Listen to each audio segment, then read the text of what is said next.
Unit 6, pages 129 to 131. They were here first. To the Indians, the discovery of America has meant 500 years of poverty and oppression. 1992 Nobel Peace Prize winner Rigoberta Menchú. Columbus and the Indians. When Christopher Columbus landed in the New World in 1492, he thought he had come to the East Indies, a group of islands east of the coast of Asia.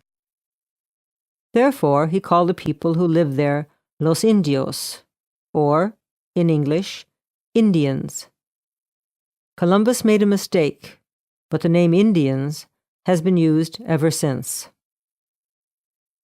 The first Americans. To the Indians, the continent was not new. Their forefathers had been living there for perhaps 30,000 years.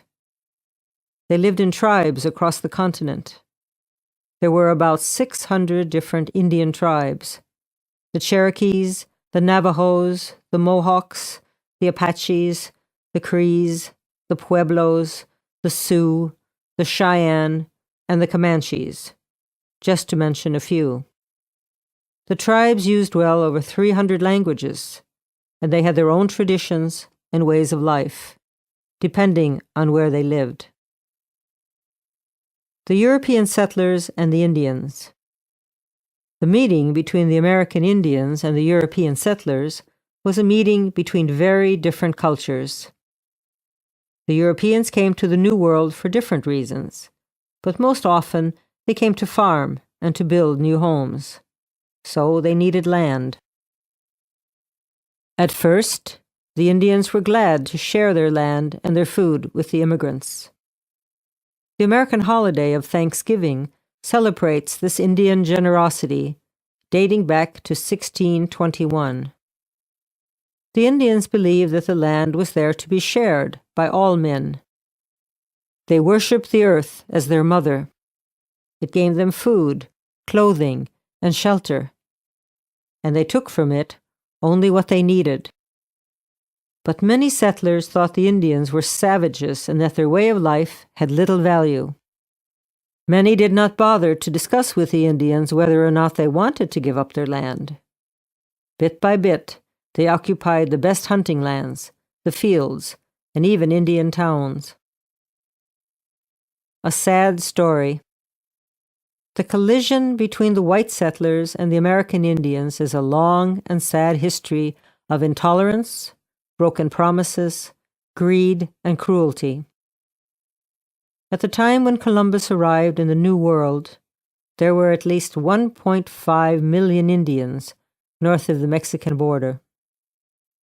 By 1920, there were less than 350,000 Indians left. War and disease had nearly wiped them out. Indian reservations. As new waves of immigrants arrived, the new Americans needed more land, and the Indians were the losers. The U.S. government tried to solve their Indian problem. Either the Indians had to become civilized, that is, learn to live like the Europeans, or they had to be removed to Indian territory, lands set aside for them west of the Mississippi River. But life in the so-called reservations proved to be hard, and the Indians had to give up their traditional way of life. They could no longer speak their own language, practice their own religion, or use the earth as they always had done. New hopes for the American Indians. Today, most Americans agree that the Indians have been treated very badly in the past.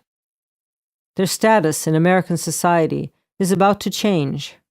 Today, the United States has become proud of its Native Americans and is trying to make up for the unfair treatment they have been given.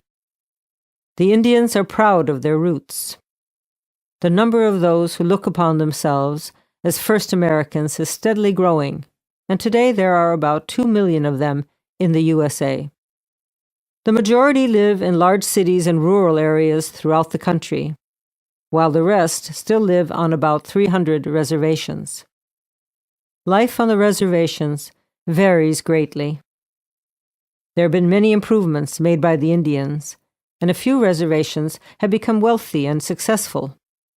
But still, most of the Indians lag far behind most Americans in terms of health, wealth, and education. The best of both worlds.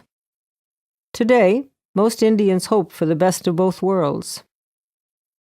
A well-educated great-grandson of a famous Apache warrior puts it like this: "My generation spent all our time learning the white man's ways. We mastered them, but we lost a lot of our Indian culture, language, and traditions. Now we are trying to win back what we have lost."